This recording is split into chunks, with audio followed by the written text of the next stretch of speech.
അമ്മയെ കാണാനില്ലെന്ന് നൽകിയ പരാതിക്ക് മകൻ ഇപ്പോൾ കിട്ടുന്ന മറുപടി ഒരു മൃതദേഹം കണ്ടെത്തിയത് അമ്മയുടേതാകാം എന്നുള്ള സൂചനയാണ്. സുഭദ്ര, ഈ കലവൂരിൽ ഈ വീട്ടിലേക്ക് എത്താനുള്ള എന്തെങ്കിലും സാഹചര്യങ്ങളുണ്ടോ? എന്താണ് ഇതുവരെ അന്വേഷണ സംഘത്തിന് ലഭിച്ചിരിക്കുന്ന വിവരങ്ങൾ? ലേബി. സുജയ, അന്വേഷണ സംഘത്തിന് ഇവിടെ കടവന്ത്ര കേന്ദ്രീകരിച്ച് അന്വേഷിച്ചപ്പോഴാണ് ഇവിടെ നിന്ന് ഒരു സ്ത്രീയുടെ കൂടെ ആലപ്പുഴയ്ക്ക് പോയി എന്നുള്ള വിവരം ലഭിക്കുന്നത്. ഇതേ തുടർന്നാണ് മണ്ണഞ്ചേരി പോലീസിന് ഇവിടെ നിന്ന് കേസ് കൈമാറിയത്. ഇപ്പോൾ ഇവിടെ സ്ഥലം MLA TJ വിനോദ് ഉണ്ട്. ഇപ്പോൾ പോലീസിൽ നിന്ന് ലഭിക്കുന്ന വിവരങ്ങൾ എന്തൊക്കെയാണ്? അല്ല, ഇതുമായി ബന്ധപ്പെട്ട് പ്രതികളെ തിരിച്ചറിഞ്ഞ് അതുമായി ബന്ധപ്പെട്ട നടപടികൾ സ്വീകരിച്ചിട്ടുണ്ട്. ഈ പ്രതികളെ നിന്ന് സംശയിക്കുന്ന വീടിൻ്റെ ബാക്ക് സൈഡിൽ മണ്ണ് മാറ്റി കുഴിയെടുത്തതായി ബോധ്യപ്പെട്ടതിനെ തുടർന്ന് പോലീസ് അന്വേഷണം നടത്തിയപ്പോൾ ഡോഗ് സ്ക്വാഡും എല്ലാം അന്വേഷണം നടത്തിയപ്പോൾ ഇവിടെ ഇങ്ങനെ ഒരു ബോഡി മറവ് ചെയ്തതായി അവർക്ക് ബോധ്യപ്പെട്ടു. അപ്പോൾ കൂടാതെ ഈ പോലീസ് അന്വേഷണം നടക്കുന്നുണ്ട് എന്ന് ബോധ്യപ്പെട്ടതിനെ തുടർന്ന് പ്രതികൾ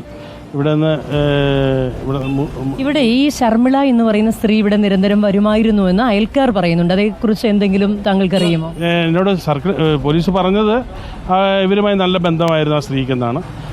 നല്ല ഫാമിലി അടുപ്പമുള്ളൊരു സ്ത്രീയാണെന്നാണ് പറഞ്ഞത്. അപ്പോൾ ആ ഒരു ബന്ധം വെച്ചുകൊണ്ടാണ് ഇവർ ഈ കൃത്യം നിർവഹണത്തിന് നേതൃത്വം കൊടുത്തിട്ടുള്ളത്. ഇപ്പോൾ ബാക്കി ഇവിടെ നിന്നുള്ള അവിടെ ഇത്തരത്തിൽ ദുരൂഹ സാഹചര്യത്തിൽ അപ്രത്യക്ഷമായി എന്നറിഞ്ഞതിനെ തുടർന്നാണല്ലോ ഇവിടെ നിന്ന് കേസ് അങ്ങോട്ട് കൈമാറിയത്. ഇവിടുത്തെ കടവന്ത്ര പോലീസ് എന്താണ് നൽകുന്ന വിവരങ്ങൾ? അല്ല, കടവന്ത്ര പോലീസ് സംസാരിച്ചത് ഇങ്ങനെ ഒരു മിസ്സിംഗ് കേസ് വന്നതിനെ തുടർന്ന് അവർ അന്വേഷണം നടത്തി CCTV ദൃശ്യങ്ങളിൽ ഈ സ്ത്രീയുടെ ചിത്രം ഉണ്ടാകുകയും ഇതിനെക്കുറിച്ച് അന്വേഷണം അപ്പോൾ ഇന്ന സ്ഥലത്തുള്ള സ്ത്രീയാണെന്ന് ബോധ്യപ്പെട്ടു. അപ്പോൾ അങ്ങനെ ബോധ്യപ്പെട്ടതിനെ തുടർന്ന് അവിടുത്തെ പോലീസുമായിട്ട്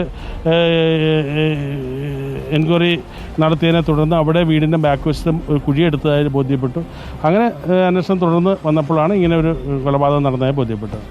സുജയ, ഈ വീട്ടിലാണ്, നമുക്ക് പിന്നിൽ കാണുന്ന ഈ വീട്ടിലാണ് കാലങ്ങളായി സുഭദ്ര താമസിച്ചിരുന്നത്. ഈ വീടിൻ്റെ ഇവിടെ അടച്ച് കിടക്കുകയാണ് ഈ വീട്. ഇപ്പോൾ ഇവിടെ നിന്ന് സാധാരണ ഇവരുടെ കാര്യം പറയുന്നത്, അയൽക്കാർ പറയുന്നത്, ഇവർക്ക് വളരെ വലിയ ഭക്തയായിരുന്നു, ദൈവവിശ്വാസിയായിരുന്നു. അതുകൊണ്ട് തന്നെ ഇടയ്ക്ക് സപ്താഹം കൂടാനൊക്കെ എറണാകുളം ക്ഷേത്രം ഉൾപ്പെടെയുള്ള ക്ഷേത്രങ്ങളിലേക്കൊക്കെ പോകുക പതിവായിരുന്നു. അവിടെ കുറച്ച് ദിവസം തങ്ങുക പതിവായിരുന്നു. അത്തരത്തിലായിരിക്കുമെന്നേ മക്കൾ ആദ്യം കരുതിയുള്ളൂ.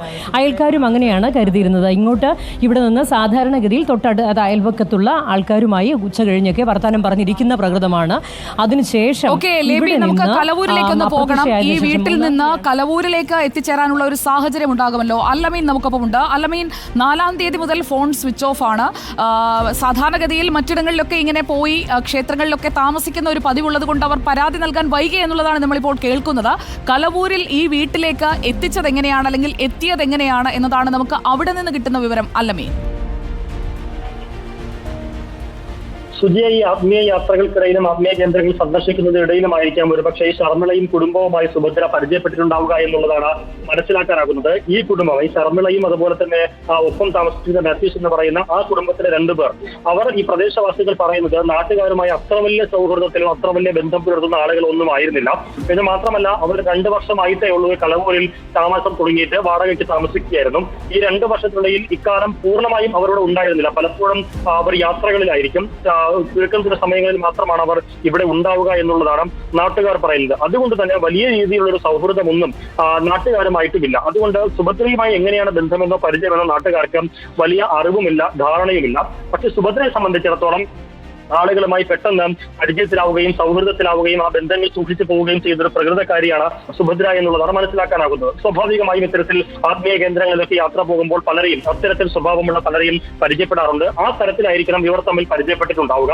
അങ്ങനെ ഒന്നിച്ച് ഒരു യാത്ര പോകുന്നതിന് വേണ്ടി ആയിരിക്കണം ഒരുപക്ഷെ ഇവിടേക്ക് എത്തിയിട്ടുണ്ടാവുക എന്നുള്ളതാണ് മനസ്സിലാക്കാനാകുന്നത്. ഏതായാലും സുഭദ്രയ്ക്ക് വീട്ടിൽ കള്ളം പറഞ്ഞിറങ്ങേണ്ട കാര്യമില്ല. സാധാരണഗതിയിൽ അത്തരത്തിൽ തീർത്ഥയാത്ര പോകുമ്പോൾ അത് പറഞ്ഞിട്ടാണ് വരുന്നത് എന്നുള്ളതാണ് മക്കൾ ഉൾപ്പെടെ പറയുന്നത്. ഒരുപക്ഷെ ഈ വീട്ടിലെ ശർമിള ഉൾപ്പെടെ അവിടേക്ക് എത്തൂ.